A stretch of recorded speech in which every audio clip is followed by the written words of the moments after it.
Hello everybody and welcome back to another episode of Pointless Top 10, a show where we make top 10 lists of the pointless things. Why are we flying by this pointless statue in Booty Bay? Because inside pointless things are treasure. Let's begin. 10. Number 10 are the sparkle shell tortoises in the Shimmering Flats before it got flooded. And I feel like we have to clarify this right away in this video. So, tortoises are turtles, but not all turtles are tortoises, according to the Nashville Zoo. That's not just me saying that. And apparently, tortoises have more round and dome shells, where turtles have thinner, more water dynamic shells. Tortoises spend most of their time on land. Tortoises have more club-like forelegs, and turtles will have more flipper-like legs and web feet to make it easier to cruise through the water. So, there you go. All tortoises are turtles, but not the other way around. Because I already knew some guys would be like, crendor is a tortoise. Okay, calm down. But either way, these are great turtle tortoises. I love the Shimmering Flats tortoises. I used to farm them back in the day trying to make gold. And when I say back in the day, I mean like 20 years ago. And I was like in high school and I was like, this will be a great way to make money. And it turns out it was not.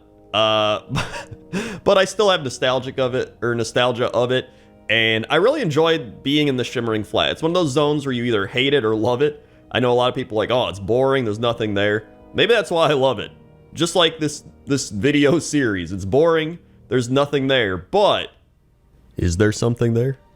Probably not. That's number 10. 9. Number 9 is Kresh, and Kresh is a big turtle that wanders up and down the river in the Wailing Caverns. He's an optional boss. You don't have to kill him, but a lot of people would kill him for his shell, or they'd want to get him as a pet, so they wouldn't kill him, but they'd tame him.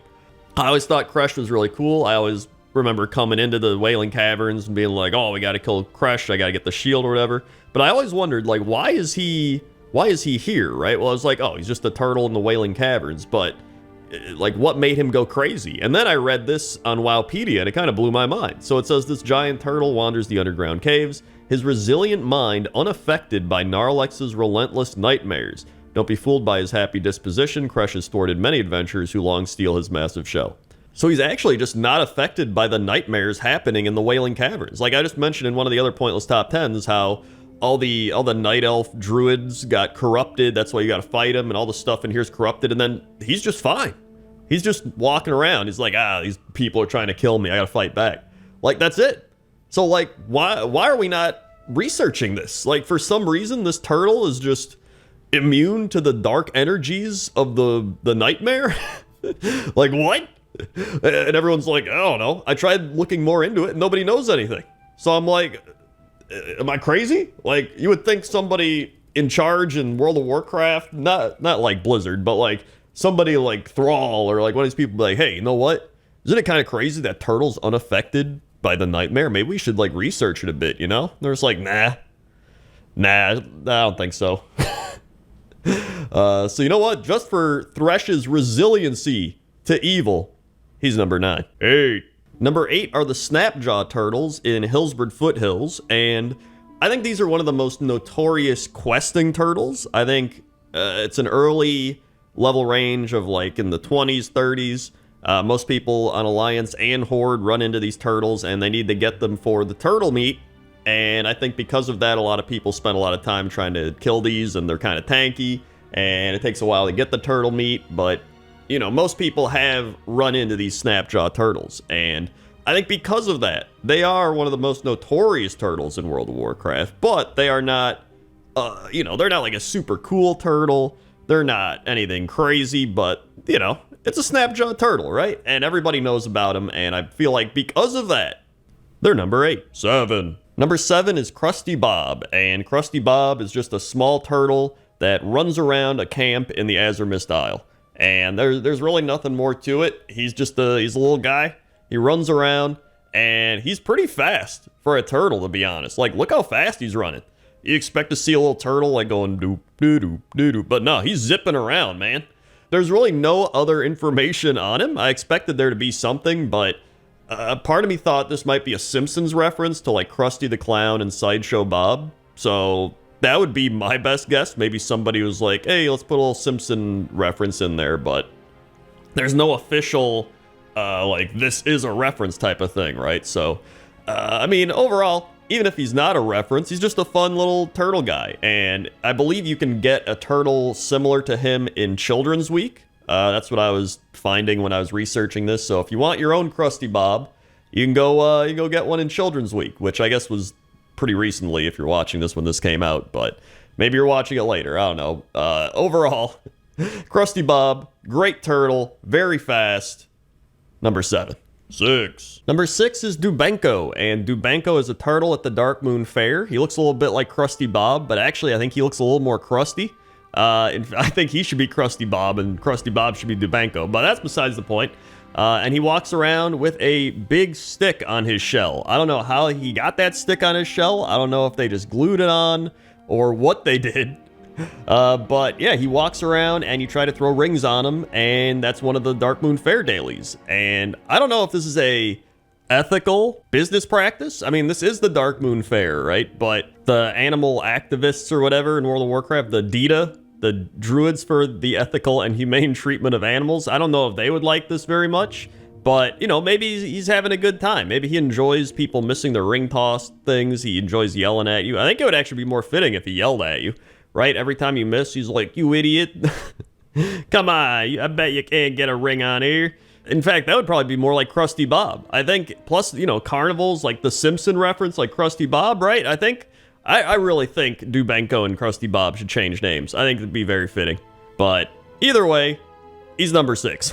5. Number 5 is Tortola, and Tortola is a turtle demigod, and according to Hamul Rune Totem, he is one of the oldest ancients, having been alive since the time of the Titans.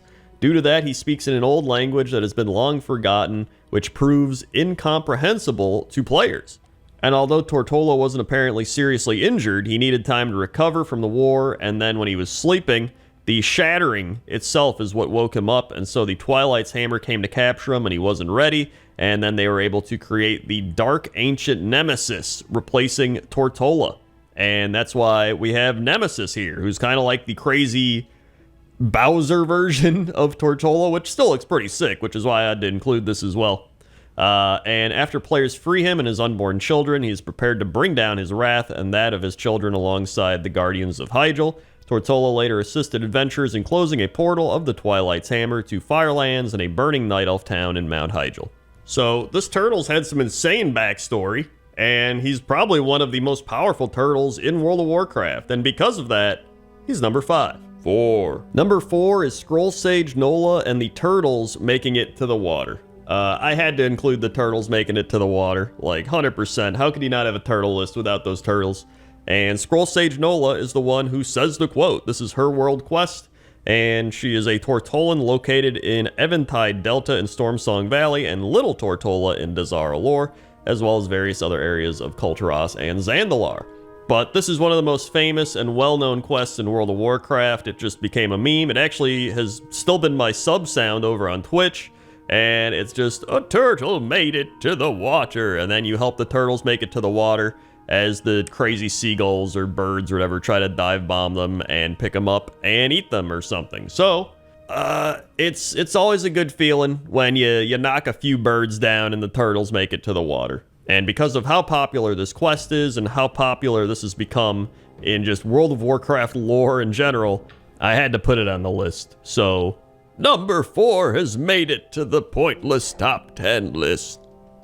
Sorry, I don't know what I was thinking. That's number 4. 3. Number 3 is Tortos, and Tortos is the 4th boss encounter in the Throne of Thunder, and he's within the caverns, as you can see. And according to Wowpedia, over the millennia, small amounts of Mogu flesh-shaping magic seeped into the caverns below the Thunder King's citadel. The dark energies warped one of the chamber's native dragon turtles, melding it into the surrounding crystalline walls.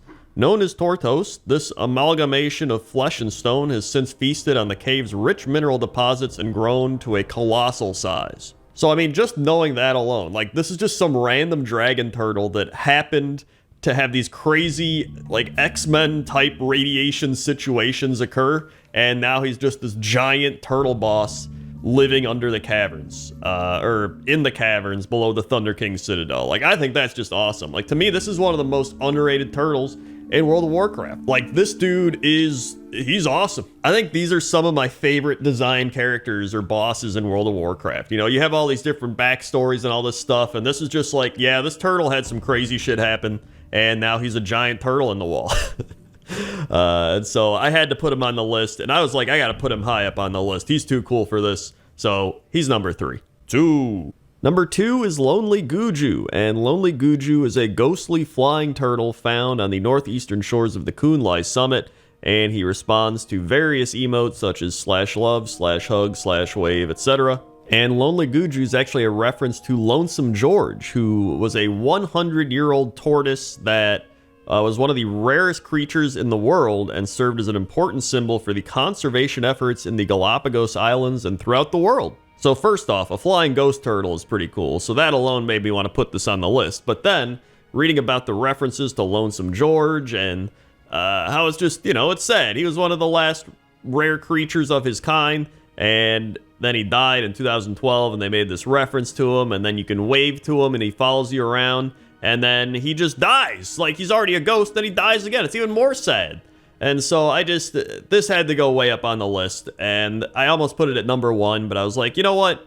Number 2 is good for him. It rhymes. Lonely Guju at number 2, and rest in peace, Lonesome George, and rest in peace, Lonely Guju. 1. And number 1 is Shenzin Su, and Shenzin Su is a great turtle that roams Azeroth's oceans, which some Pandaren named the Wandering Isle, on which they explore the world outside Pandaria. He is a fully sentient being, and he's quite aware of the Pandaren that have been living on his back for generations. Another crazy thing I read is that Shenzin Su is the largest animal in Azeroth, possibly the largest animal known to exist so far. And so, according to Wowpedia, centuries ago, a sea turtle hatched at Turtle Beach in the Krasarong Wilds in the land of Pandaria. This turtle presumably lived a normal everyday life, reaching adulthood and becoming a creature of noteworthy size. One fateful day 800 years before the Dark Portal, it met and was befriended by a Pandaren named Lu Lang, which we actually talk about a bit in Pointless Top 10 Statues, link above. And if you look at the pet journal entry of the Emerald Turtle, it says, "It is difficult to believe that Shenzin Su began life as a tiny emerald turtle." While the Wanderer's Festival hatchling says, legend has it that the Sea Dragon Turtle, just like this one, grew up and became Shenzin Su. So we already had that Cavern Turtle that was just a normal turtle and grew up into this crazy cavern boss. And now we have Shenzin Su, who was also just some small normal turtle and then became an entire island that people live on. Like, it's crazy. And so, because of that, he's one of the biggest, if not the biggest, animal in all of Azeroth. He's easily the biggest turtle, and he's just a really cool looking turtle overall. And that's why he's number 1. Hey everybody, thanks for watching this episode of Pointless Top 10. Make sure to like, comment, subscribe, all that good YouTube lingo. Also, if you want to check out some other Pointless Top 10s and you need more of them, Pointless Top 10 Forges just happened. You could check that one out right there. Or, if you'd rather check out Pointless Top 10 Dungeon Entrances, you could check that one out right there. Okay? Okay. See ya.